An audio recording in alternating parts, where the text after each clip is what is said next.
All right, so now we are on to the next section. We've gone through the first three. We've gone in finding deals, we've analyzed them, raised the capital, right? Showing you how to do each of these. Now, let's presume you have a deal. It's locked up. You're going to be moving into an escrow, and now you need to close on it, and you need to understand all the stuff that's involved in that process of closing the escrow, okay? And what that entails is really this. Property DD, that's due diligence, right? And that's going to be physical due diligence on the property, okay? Financial due diligence, where you're evaluating all the financials, the T12, which is the profit and loss for the last 12 months, rent rolls, delinquency lists, every single lease, all of the financial documents, bank accounts, everything. We have all this set up for you. You get these downloads in a property DD list. I'm going to show you here in a minute. But this is the physical and the financial due diligence that gets done on the property. You're going to be raising your debt, your loan on the property. So there's a process for that we're going to go over.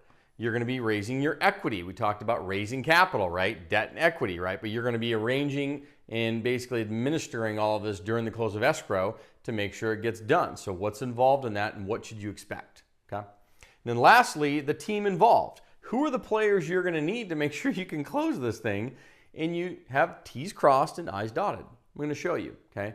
So this is really what's in the process of closing the escrow. And the cool thing is we are giving you a lot of this stuff. I mean, at least basically speaking, we're going to be going through, you're going to get this investor checklist. You're also going to get this property inspection sheet. But the best, coolest thing is this, is the apartment due diligence checklist. So this goes everything from when you're touring the property all the way to inspections, the team, the players, who you need to have at the inspections on the property, etc. All the property due diligence, steps you're going to take, everything you should be inspecting, not inspecting, etc. We got 3 pages of this stuff for you, okay? 3 pages of it. So all the financial due diligence checklist, everything you should be looking for, asking for from the seller, from the broker, everybody involved. So that way you can evaluate the property correctly from a financial standpoint. Okay, I'm going to zoom up on this stuff. Most importantly, the questions you should ask the seller. Okay, now these questions we have templated. If you get into an escrow, these go over between the time that your LOI, so that's a letter of intent. That's like an offer on the property. So if you were to buy a residential property, you use like an offer contract. Your realtor would do that. In commercial real estate, it's a letter of intent, LOI. That goes over to the brokers. They review it. Once you come to terms between buyer and seller, that LOI gets executed. That's non-legally binding. Now, between the LOI and the actual contract that gets signed, that's when all these questions are going over from you to the seller. And that broker is going to deliver them to the seller. The seller is going to answer all of these. These questions are going to be an addendum into the contract that gets signed between you and the seller. The reason why this is so important is because this is going to now apply to the sellers what they call reps and warranties, where the seller is representing and they're warrantying that XYZ. Because unlike residential real estate, where your contract has recourse for you as a buyer down the road if the seller kind of misdiscloses things, doesn't disclose things, is kind of a lying, you know what? You have recourse in residential. You don't really have it as much in commercial unless it's in the contract. And it's your job. It's buyer beware in commercial real estate. Unlike residential, it's buyer beware in commercial. It's the Wild Wild West. It's your job to make sure that you're doing both physical and financial due diligence appropriately on the asset, period. It's your job. It's not the seller's job to disclose it. It's your job to ask the right questions to force the seller to disclose. And if they answer these incorrectly, and this is in the contract, it's the seller's ass, and you win. Okay, it's very important. So that's why we give you all these. You would send these across to the seller. Okay, very, very, very, very important. I can tell you that not doing this on the first couple deals we did, probably $200,000 to $300,000 in costs that ended up hurting. Okay, so trust me when I tell you this is lessons learned. It's never happened again. But you're going to get all this stuff. You get it all, just please use it correctly, and that is why we are here. So let's go back and look at this. So property due diligence and financial due diligence on that checklist that I just went through, and I'll put it back up on the screen because I want to walk through this. Okay. So I'm going to zoom up on this. When touring a property before you go under contract, you're mainly looking for 4 things. The location, how does it make you feel? Just to give you an idea of what we do. We only buy apartment buildings that are then abutted by residential single-family neighborhoods. We do not buy multifamily that is inside of commercial or industrial zones where anything that abuts it's commercial or industrial. It brings about crime. It brings about issues. We want single-family homes and other residential outside of kind of a denser multifamily. We want single families abutting it in one way, shape, or form around it. We also drive the streets. I want to count the bars that are on the windows of each of the houses. What I mean by that is I'm going to drive down a street, say there's 30 homes, 15 on each side. How many of those 30 homes have bars on the windows? Yeah, there's a reason for that. As you can imagine. If there's more bars than not, you're probably going to need a gun to collect some rent. Just saying. So we don't do that. We go at 3 different times during the day. We will go on a Sunday. Everybody's home on Sunday. You're going to get a feel for the neighborhood and the complex and what's around there. You're also going to go on an evening after work when people are coming home. Want to get a feel for what's in the neighborhood, or what's going on. Is there some weird stuff, good stuff? You don't know. And then you're typically going to go just during the day. Okay, 3 different times. But location, how does the property make you feel when you drive up to it? You're going to have an instinctual feel, right? Gut feel is going to tell you something.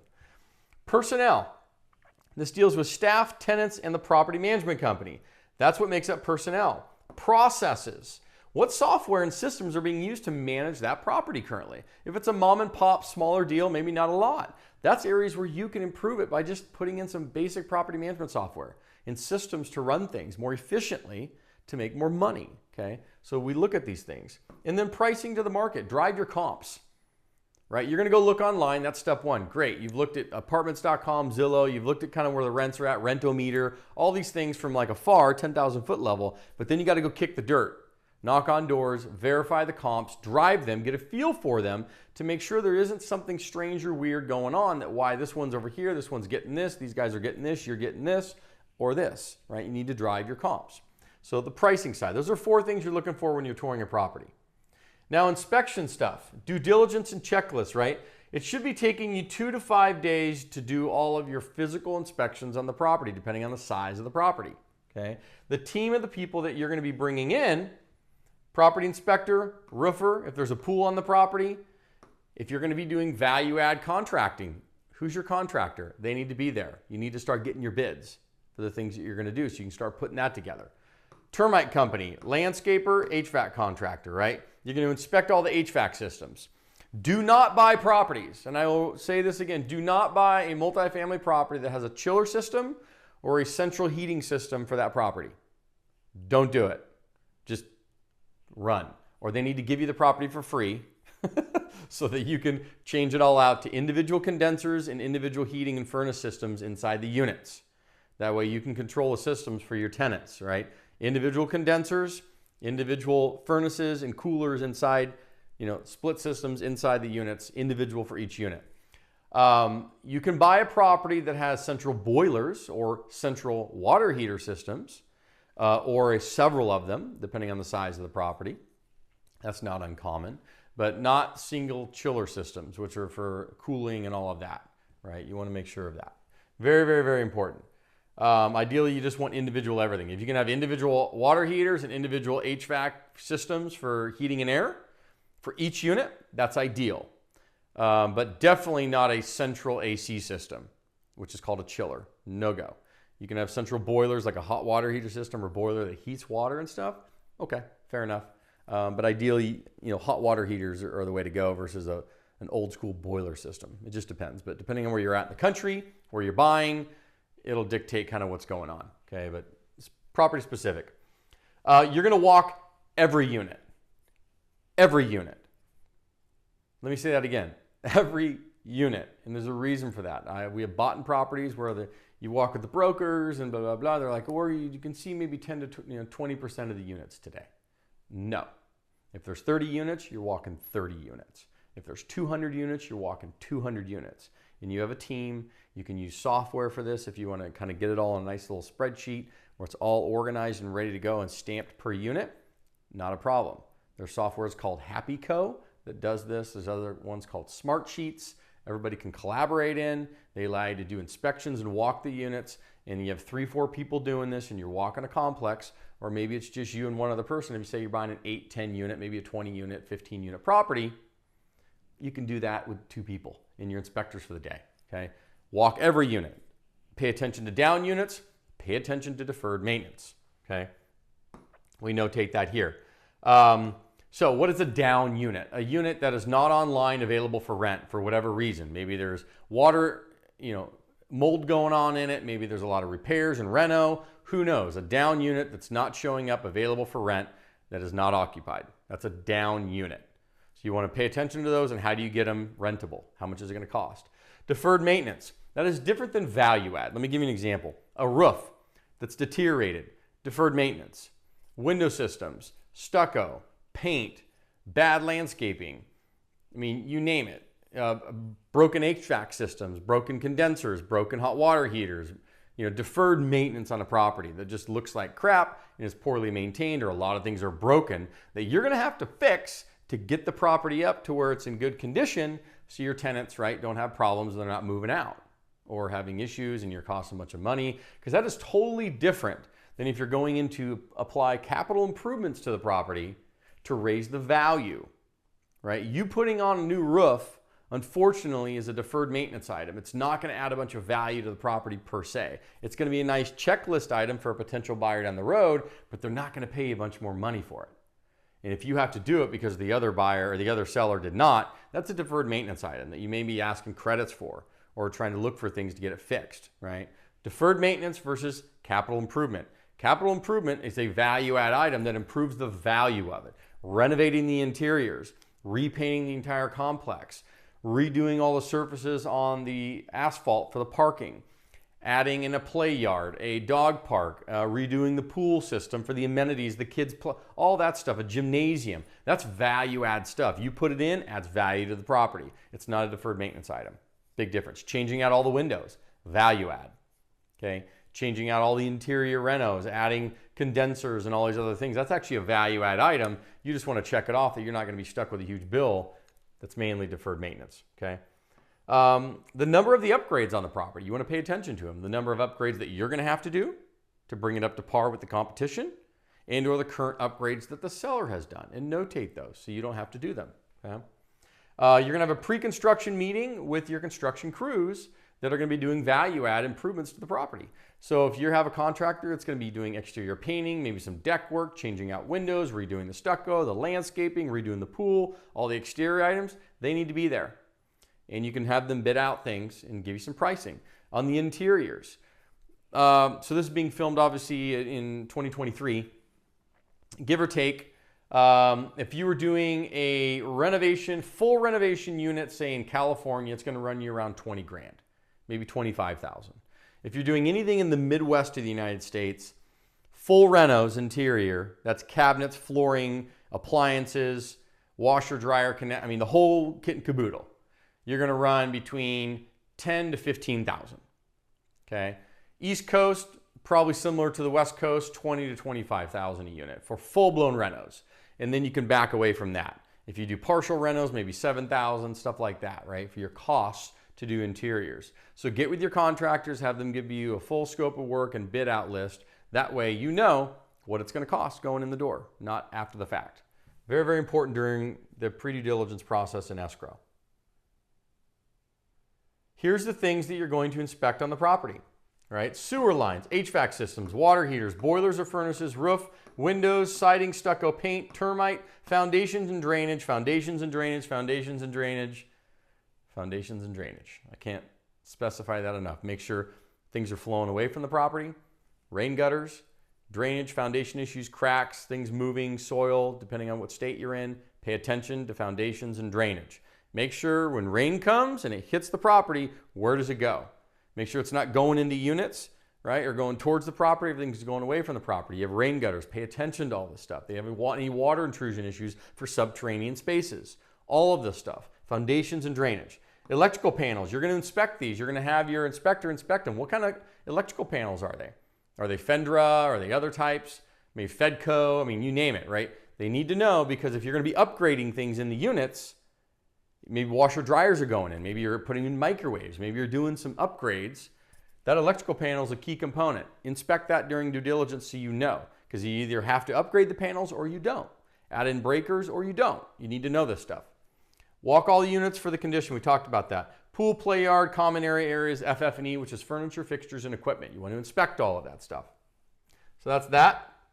We're giving you a list of all this stuff. All the questions we talked about asking the seller. List goes on and on. So you're going to have all of this. You get this. We're giving it to you. So use it. Our checklists, our downloads, everything, you're going to get it all. Okay. So it's very, very important you understand all the escrow stuff for that. Okay. Okay. So that handles the property physical due diligence, and then you're going to get a list of the financial documents that you're going to want to analyze for your financial due diligence. And we had that in here as well. I'll blow that up for you. T12, profit and loss for the last 12 months. All recent 12 months utilities bills. I want the actual bills for the last 12 months. Copies of all the contracts with vendors, landscapers, tree guys, pest guys, any of the contract services on that property. Copies of all the leases. You want the leases, you want the applications, you want all the folders, who's in there, their identification, everything. Right? And if they don't want to give it to you, then they need to give you access to a Google Drive where you can go on it and review everything. Everything. Every unit, every tenant, who's living in the property, all the leases. You want to verify those. You're going to do a lease audit to match it up with the rent roll to make sure who they say is in the property is who's actually there. And are there more people in that unit that you're unaware of? You need to know who's living on that property, right? For purposes of they're not paying rent, blah, blah, blah, evictions, etc. You need to know. So all the leases. And you want a folder that's going to have identifications and everything on there, okay? So verification of down units, we talked about that, loss to lease, bad debts, non-paying tenants. The delinquency report should give this to you, okay? Verification of all the deposits for rent. If they've done deposits, you want verification of those through bank statements. Where are they at? Because you're going to get credits for these in the course of escrow. Verification of RUBS. These are utility reimbursements. So under apartments, typically now tenants are reimbursing a percentage of their usage of water, sewer, maybe trash, pests, some other things. Those are reimbursables for utilities that they're using that reimburse you as the owner on the property. It's like a credit back. And they pay for those each month on their bill. So they pay their rent and then they pay their RUBS, reimbursables. Okay. Verification of the CapEx expenditures and the repairs and expenses that have been done on the property since the owners owned it for the last, maybe say the last 5 years. You don't need all of them, maybe the last 5 years, and the major items, right? Did they repair the roof? You want to see that with the bill. You want who's the warranty, who's the roof company. You need to go know all this stuff. If they did a bunch of, is there warranties and stuff you need to get that are still outstanding, that a lot of work that was done? Well, you want those warranties. So that way when it transfers with you. All the current work orders. You want a work order summary report that's going to show you all the current work orders that tenants have put in for repairs on their units. And then you want a list of that really for the last 24 months. You want to see the history of it, and then you want the current outstanding ones. The history of it and the current outstanding ones. These are all the financial due diligence checklist items that you need to ask for and are going to come across from the seller or the broker, as well as the questions you're going to ask them. Okay? This protects your ass. Just trust me, it's going to protect you. So do this correctly. All the stuff I'm giving you is because I've lost some money because of it. Just trust me. We've learned. Thankfully, we have never made the same mistake twice. But this is all because of things that we've had to improve on over the course of us getting to where we're at today. 500 plus units. Now maybe at the time of this recording, 1,000 plus. Who knows? Over $110 million in assets and ownership. Plenty of stuff. And I'm not even a big guy in this industry yet. There are far greater people doing this, but we've learned a lot. My history, my background in it helps out a lot too. So That is all the stuff on the due diligence side. Very, very, very important. Okay, beautiful. So the debt and the equity in the team. Let's talk about that real quick. So let's talk about the capital stack, what they call the capital stack. So for simple math, let's say we're going to buy a $1 million property. Okay, $1 million property. And you're going to be getting a 70% loan, right? $700,000 loan, you're going to bring in $300,000 in equity. So how do we break that down? Okay, so you $70, so you got $700,000 loan. You have $300,000 sitting up here. Now the question becomes, how much are you coming in with? Typically, if you want to do this all on your own, great. You got 300 grand, you're 100% owner of this deal. If you don't have the 300 grand, typically 10%. Typically 10%. So you'd be bringing in 30 grand. Okay. And then 270,000 would come from investors. You would raise it from people you know. And that's how you're going to create this portion of it. And then you are going to be signing on this loan. Okay, the $700,000 loan. The question is, where do you get that loan? This loan, typically, this is going to come from a local commercial bank in this instance, because there's really a couple ways that, actually, I'll write it here. A couple ways that you get this debt. It's either going to be agency, and I'll explain what this is, or local bank. Okay? Agency or local bank. That's where you're getting this loan from. Now, this one's not going to be agency. The loan amount is not high enough. I believe agency starts at $1 million. Agency debt is Freddie or Fannie Mae. Freddie or Fannie Mae. Government institutions that provide massive loans to apartment buildings, commercial real estate across the country. Did you know that, right? I know you think of like housing and housing authorities and blah, blah, blah, but Freddie and Fannie Mae are massive lenders into the agency debt space for typically larger apartment complexes. To give you an example, one deal we just recently did came in with a $10.5 million Fannie Mae loan. At 5.5%, 10-year loan, 30-year amortization. So the payments were calculated over 30 years, but it's a 10-year loan, okay? And that's 5.5% with Fannie Mae. And we did that, and then we came in the difference with the equity. So in this case, you're going to get it from a local bank. Now, what is a local bank? These are regional banks within the market, like literally the market of the property. So if you're in Arizona, Phoenix, you're going to be looking for local commercial banks, regional commercial banks in the market that loan on multifamily. If you don't know any, the broker will, who's selling the property. They're going to be helping you out. They're going to have access, right?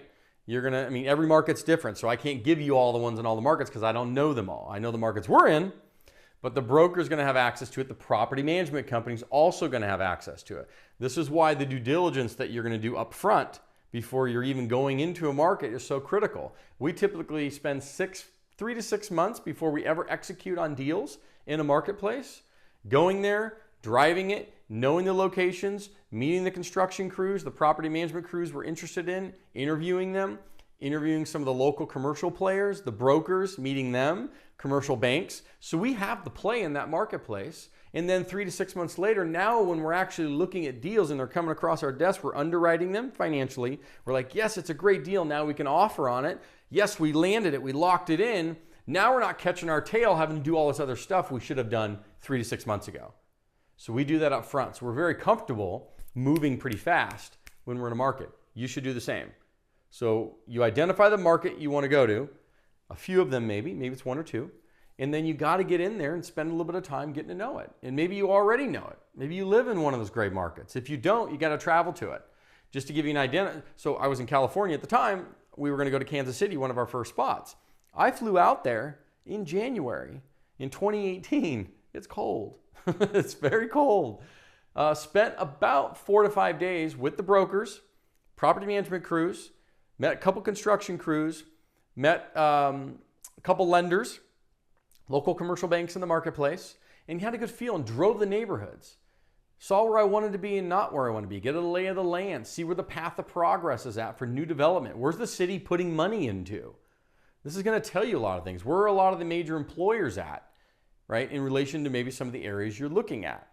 And where are the drivers coming in? Are there new people, new companies, new things coming in? You need to know all of this stuff. The brokers and the property management crews and the people on the ground currently there, if you're not, are going to help you with the story.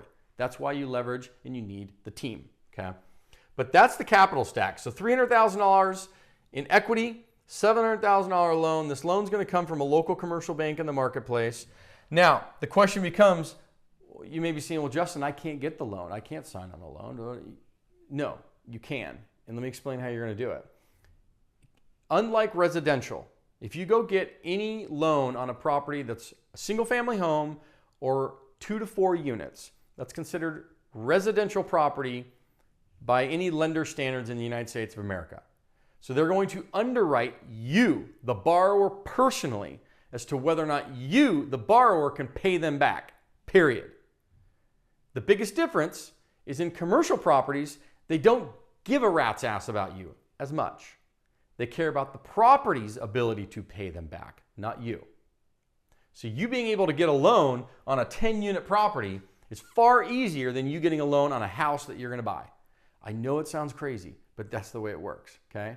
Trust me, and I'm going to walk you through this. So on this loan, this is all, let's say this is, commercial bank.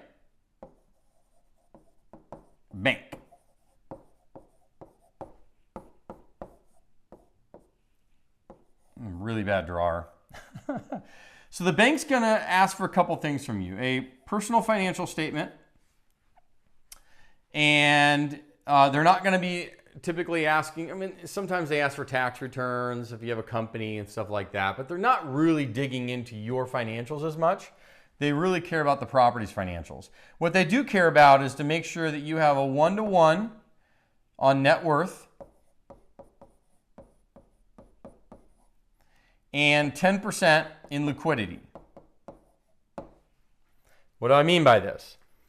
Your net worth has to be at least 1-to-1 on the loan amount. So if you're getting a $700,000 loan, your net worth needs to be $700,000 minimum, okay? Now, you may be saying, oh crap, I don't have that. That's fine. Then what you do is you bring somebody in to partner with who is. That's called a KPI, key principal. And you bring them in, they become part of the deal along with you, co-general partners. They're the capital. They're basically the financial person. You are the sweat. You're going to hustle, put the deal together, manage the deal, run the deal, do all the sweat. For that, you get X. And they get X for signing on the loans for you. Okay? So they're the financial person. 1-to-1 net worth, 10% liquidity. So in this case, they're going to want to see $70,000 in cash and $700,000 in net worth. That's all you, literally all you need. Seriously, unless you've had massive bankruptcies and Chapter 11s all over the place and like a 200 credit score and a bunch of illegal fraudulent stuff when they run your background, you're getting the loan. So, even with a 600 credit, and as long as you're showing $700,000 in net worth and $70,000 in cash, you're signing on the loan all by yourself. If you can't, you find somebody that can. Well, let me give you an example. So, the big deals that we're doing right now, or at least some time ago, you're talking $20 million loans. Okay? $20 million loans. If I were going to sign on that alone, that means I would have to have $20 million in net worth and $2 million in cash in order for me to sign on it alone. Now, a few years back, I didn't have that ability. Things are different, but then, no. So, Christopher Poley, business partner, other partners we partner with, collectively, we do have the net worth and we do have the liquidity. That's how you take down a $20 million loan, okay? Or a $40 million loan, or different, 10, 12, whatever. Collectively, you can. So don't stop yourself from that. You can find somebody, a KPI, that'll help you out, okay? And if you get struggling, talk to us. We'll help you out too and kind of just guide you in the right direction. So that's how you're going to handle the debt side, okay? And then the equity side, is you're going to raise the money. We talked about earlier how you're raising capital. There's a marketing side and there's a legal side, a marketing side and a legal side. And that's how you're going to raise that equity. And then the debt's going to come from a local commercial bank in this instance. And that's what they're going to be looking for. Personal financial statement that's going to show, at least they're not sitting there literally verifying every single thing on your personal financial statement. But you need to be honest, right? So they're going to, what's your assets and liabilities, basically, to get to your net worth. What is your real estate owned? REO, or real estate owned? What real estate do you own, if any? If you don't, not a problem. But you're going to want to show at least 1-to-1 against the loan and 10% liquidity to get the loan. That's really all they care about. And then they're going to go look at the property's financials to make sure the property is paying for itself. And what the bank looks for on the property's financials, okay, is what they call, and you've heard this, it's a debt coverage ratio. Or in some cases, you've heard the DSCR loans, okay? Debt coverage ratio, that's what they care about. Most banks right now want to see a 1.2 to 1.25. 1.2 to 1.25 DCR. Now you're probably, if you complete novice to this, you're saying, what in the world is that? What it means is, I'm going to slide over here a little bit farther. Now we're getting into some fun stuff. So every single rental property in the history of the world, the financials can be broken down like this.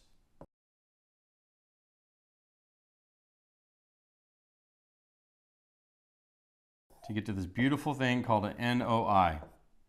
This NOI needs to be 1.2 to 1.25 times your debt service. Okay? So if my debt service is $1,000 a month, then this NOI needs to be what? $1,250 a month. You understand that? But every single rental property in the history of the world can be broken down like this. Take the gross income of the property, less economic loss. Economic loss is vacancy, physical vacancy, loss to lease, which is the difference between market rate rents and what you're actually getting. Bad debt, people not paying their rent, okay? And concessions, free things you're giving away to get tenants in. Those 4 things make up your economic loss. Then you add in some other income, some reimbursables, RUBS we talked about, utility reimbursables, maybe parking income, pet income, some other income that the property's generating, right?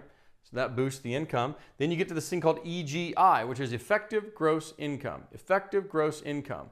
Then you take out all your expenses, right? That litany list of expenses.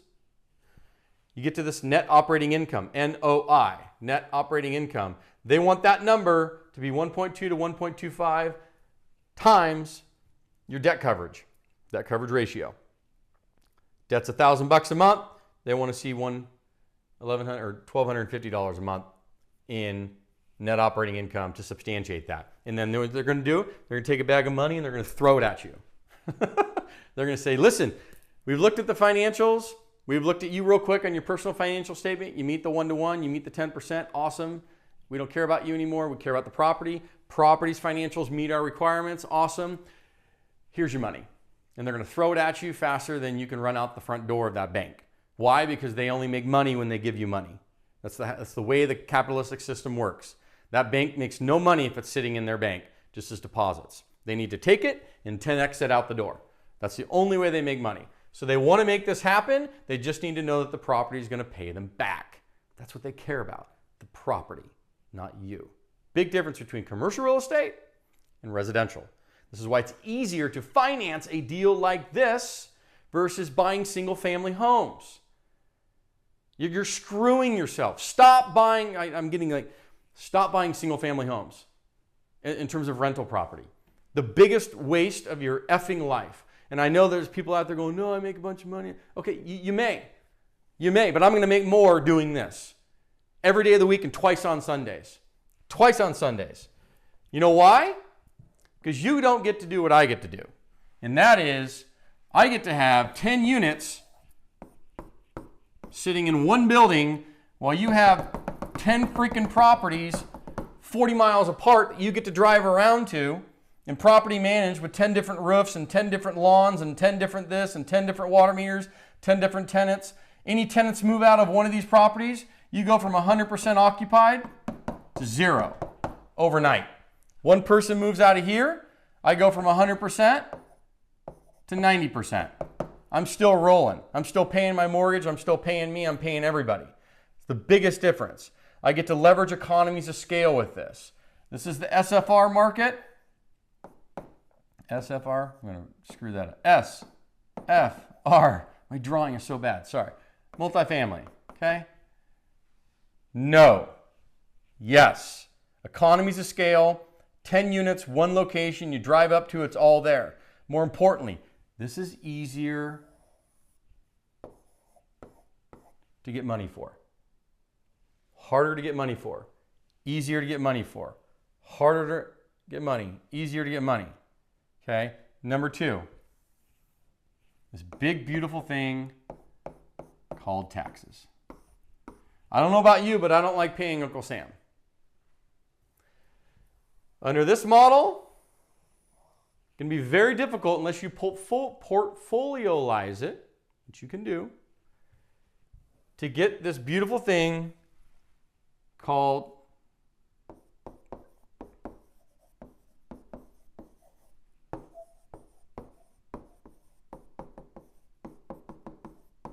accelerated depreciation. What does this mean? We're just going to keep sliding. This is so much fun. You guys having fun yet? Just getting started. Let me give you an example of how powerful this is. I mean, I'll tell you how powerful this is. I haven't paid much, if any, income tax in about 7 years. Our companies, nope. Everything we do, nope. Why? Because every year we're doing several deals. In those deals, we do cost segregation on them, which it's a cost segregation study, which allows us to accelerate the depreciation, pass it through from the property, investors, everybody gets the benefit. We give it to them on a K-1 statement that they then get to take to their CPA and write it off against either capital gains, in some cases, ordinary income. Massive benefits. Typically on a deal, a multifamily deal. Let me just show you up. So let me give you one that we did where, just to show you, we were the capital raise, because I want to show you how this works. Capital raise, the total equity in the deal from all the investors was about $5 million. Okay? Year 1, when we did our cost segregation study, we accelerated the depreciation. We got about $4.92 million in accelerated depreciation, because what's happening is under normal real estate accounting, it's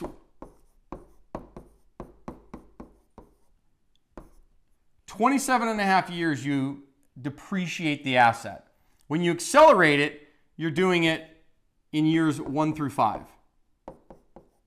In a vast majority of it right here. You're accelerating the depreciation. Yes. What that means is this massive loss gets taken and absorbed in year 1. We take that based on a percentage funded by each investor. We pass that loss back to the investors. So if someone came in with a $100,000 investment, do you know what we gave them back? Year 1, about 90 grand. Sometimes it's more. 90 grand back on that 100 grand is a negative. So they got a K-1 statement that year 1 on that deal, they got $90,000 in losses. Do you know what they did with these losses? They took it right to their CPA. They said, Mr. CPA, take a look at this. I have a $300,000 taxable event potentially. Who knows? Everybody's different. Offset that with this 90 grand. So no longer am I paying Uncle Sam. So my tax bill was going to be 100 grand for the year, hypothetically. Now it's 10 grand. So rather than giving Uncle Sam $100,000 or $50,000 or $30,000, some cases you may get a refund or credit. You can carry it forward, carry it back, right? But losses, offset, paying Uncle Sam, more money in your pocket And this is not even calculated in the initial returns on that deal. But you get this when you do this. You don't get this when you do this single family bullshit. Excuse my language, but you don't. So anybody that tells you to do this, they don't understand the full benefits of commercial real estate. The only way this works is if you're portfolioizing it and literally all the houses are on one street. That's the only way it would work. All the houses literally would have to be on one street. You'd portfolioize the whole thing. It's basically like an apartment complex. And then, okay, maybe. But no. Like, why would you buy 10 single family homes all over the place to go drive around everywhere and manage them all, thinking you're doing great? No. That's crap. 10 units in one location. Trust me. And you can finance them easier. You can raise money easier. You can do the deals easier. You can manage them easier. You can accelerate the depreciation. You can not pay Uncle Sam. There are so many benefits to doing this stuff, you guys. Just trust me. Listen, I will teach you everything. I will literally give you the silver platters. Listen to me. I will do whatever you need. I want to help people kick ass and take names. And this is how you do it. This is how we've done it and how here it goes out to the world, right? Freely you give, freely you receive. That's why we're doing this. Woo! Getting off of my tangents, but I love it because I'm passionate about it. So anyhow, that is that. I'm going to make sure we went through everything for you. Beautiful. So we went through the team. I'm going to touch on that real quick before we finish up. Debt equity, we should show you the capital stack and loans and the equity and all that works. Financial and property due diligence. This is all the process of closing escrow. Okay. And I won't dive in too much into the legal side, but typically you're going to start an LLC. 9 times out of 10, it'll be in the state. You'll form the LLC in the state in which the property is located. There may be another LLC in another location, blah, blah, blah, but we're not going to get into organizational charts right now. That is for far more weeds-driven stuff that we're not going to get into right now. But the team itself, I think I had... Nope, that's a letter of intent, of which you will get a sample of that. So that's the team for the inspections. I don't know if we put in here the team for the closing, but I will write it down now.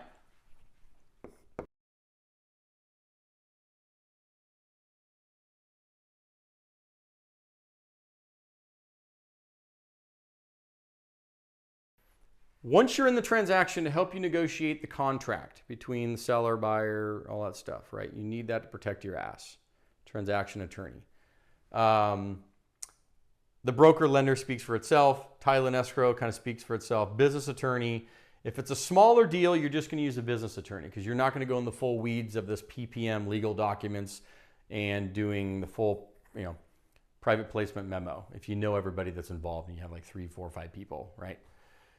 Otherwise, you are going to get a securities attorney that's going to prep all these documents for you, okay? And we have access to all these team members. We provide them to all of our mentorship students. And we say, hey, listen, here's all our people. Here's all our stuff. Here's all our systems. Here's everything that we use, everybody we use, all the stuff on a silver platter. Don't think, just go and do. And then we walk everybody through it.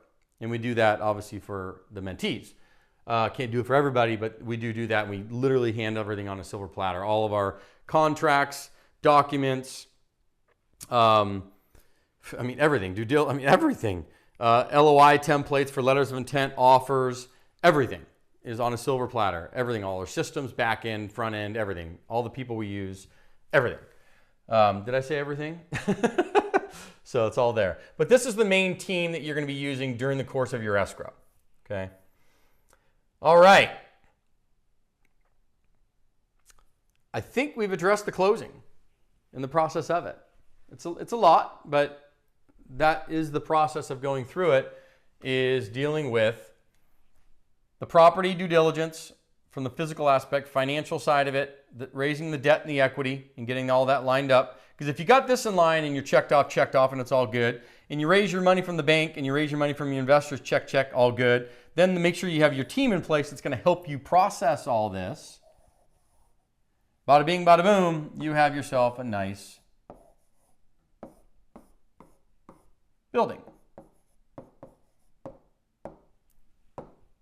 Multifamily, your first deal.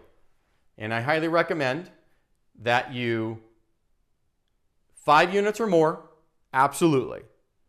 Under 30, more than 5. More than 5, under 30. Okay, and there's a very specific reason for that. You could say under 50, but 30 is kind of getting into middle grade stuff. 5 is still small grade, but commercial. You're going to get a commercial loan on it. Realistically, an 8 to 12 unit property is a great size for you to start, even if you've never done one of these before. Trust me, because the exact same amount of BS that you're going to go through trying to buy a duplex or a single family home, which no, duplex, triplex, fourplex, that exact same work and headache is going to be happening on 8 and 12. So you might as well make more money and have better economies of scale and do better with it. Make sense? That's why you do it. So hope this makes sense. We're going to be stepping into the next section, which is the last one. And that is how to properly manage your deal. And this is something I'm very passionate about because this is like my area of expertise is operations, logistics and operations and construction management. I'm a licensed general contractor, went to school for logistics. I mean, my mind works in a very kind of analytical way, very good with systems and organization, operations, and taking a lot of chaos, simplifying into a streamlined system, and then go and execute. I love this stuff. So we're going to talk about managing, not necessarily property management, even though I've done that, asset management, which means you're going to be the manager managing the managers, manager managing the managers. So hope this makes sense. I hope you're enjoying it. We'll see you in the next one. Take care. Talk to you soon.